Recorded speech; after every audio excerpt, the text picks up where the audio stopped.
Hey, how's it going, everybody? Thanks for checking out Exhaust State Comics. I'm Justin. Today we're doing a contest video for our good buddy Jesse over at JLS Comics. He's just passed, or is actually decently past now, the 2,000 subscriber mark. So he's doing an awesome contest with like four place prizes, first through fourth. That's amazing. And his contest is really, really cool. It's really, really simple.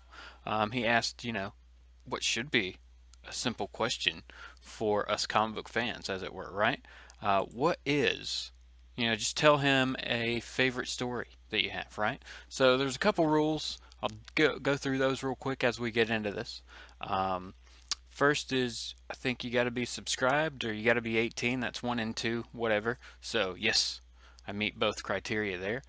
Second or thirdly, there, like I said, go over a story or talk about a story that you really enjoy. So let's kind of dig into that. I guess, what do you guys think it's going to be? We might as well just talk about it, right? Let's talk about, yeah, let's talk about it. Let's talk about it. The Ballad of Beta Ray Bill. This is when Walt Simonson first jumped on to, or really early on. It was either when he very first, or I have to go back and look. Whatever. Walt Simonson jumped on this, breathed some new life into the title. It's going to take it in a new direction, add new characters, things like that. So very, very cool. I've always just enjoyed the story. I just thought it was cool how they introduced another character. The way they did it, the way this was pulled off, the way Walt Simonson did it, was unique at the time. Again, it was the first time that any other character had ever picked up Thor's hammer, so it was it was a big deal when it happened. It was pretty nuts. So, of course, it kicks off in the Mighty Thor 337, as of course you all know, I have a ton of that book because whatever. But we've sold some recently also. But if you're not familiar with the story, what goes on is Shield it contacts Thor.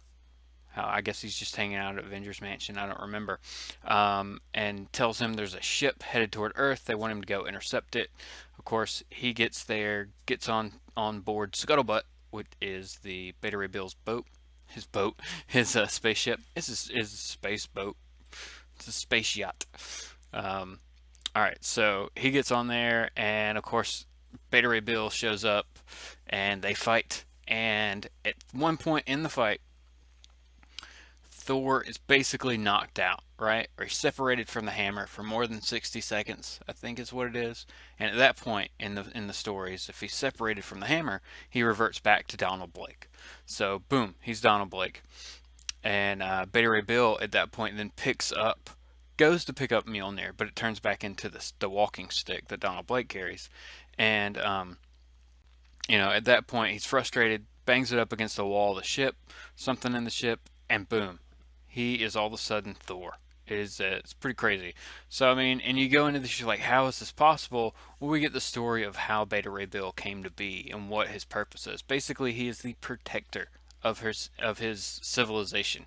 They did all kinds of experiments and enhancements and things on him to make him this like super super soldier, protector that could always be vigilant over the full race of his the planet he was on. Everybody, all the survivors are on his boat. Or I keep saying boat, on his spaceship. So, as he's basically in search of a new place to claim to be home for them. So, of course, at this point, Odin needs Thor back, recalls Thor, but it turns out to be Beta Ray Bill. They throw him in prison. Thor eventually shows up back in Asgard as Donald Blake, gets his powers back. They fight to see who will hold Mjolnir, and of course Beta Ray Bill comes out on top, but he does not kill Thor. So seeing this, Odin says, "All right, fine. I'm gonna make you your own hammer." Boom, we get Stormbreaker, right? Stormbreaker, awesome, awesome hammer. Of course, now we've seen Stormbreaker be forged and used to dig into Thanos a bit there, as it were, in Avengers Infinity War. If you haven't seen that out yet, you definitely need to check it out. It's a great, great movie. I really enjoyed it. So, yeah. So that's kind of how that story kind of wraps up. Of course, after Stormbreaker is forged and Bill gets that, they go back to Scuttlebutt, where they kill off the demons that were chasing Beta Ray Bill, and it kind of goes on from there. But the big end part of this is that Beta Ray Bill, that Odin switches an enchantment from Mjolnir over to Stormbreaker. So Beta Ray Bill can now change into his normal self. He can change back into not a horse-faced super soldier and just be normal if he ever gets to a point where he can repopulate his people on a planet and walk among them again normally. And this takes away the ability of Thor to turn into Donald Blake. So that is pretty crazy how that works out, right? So that is pretty nuts. Like I said, everybody. Okay, so again, this is part of the JLS 2K subscriber contest, giveaway, awesomeness contest that he's got going on. If you haven't done a video, you should get it done really, really quickly. And get it going. Okay, so he also said to mention 2 YouTube channels that everybody should subscribe to if you're not already.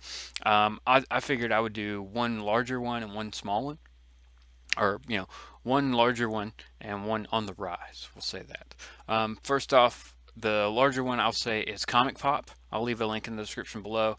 I feel they should be as big as the other 2 or 3 massive comic book YouTube channels, and if you guys check them out, give them some support, they'd really appreciate it. I have a lot of fun watching their videos. It's a good time. And then for the channel on the rise, we got Tacoma Comics, because Tacoma Comics is getting close to 150 subs. So let's make him jump over that mark if you can, everybody. Alright, so that is it. Like I said, definitely go over to Jesse's channel, JLS Comics, and check him out. He does great shows. We did a review of Avengers Infinity War on his channel earlier tonight, and of course on Thursday night over on his channel at 8:30 we do Thursday's Comic Conversation, where we're always talking about all the news that have coming up. We'll be going over the predictions for the box office for Infinity War to see who got closest to it this week, so definitely check that out. Like I said, there will be a link in the description below, and I hope you have a good week, everybody. Thanks a lot for watching, and we'll be back soon with some new stuff for you.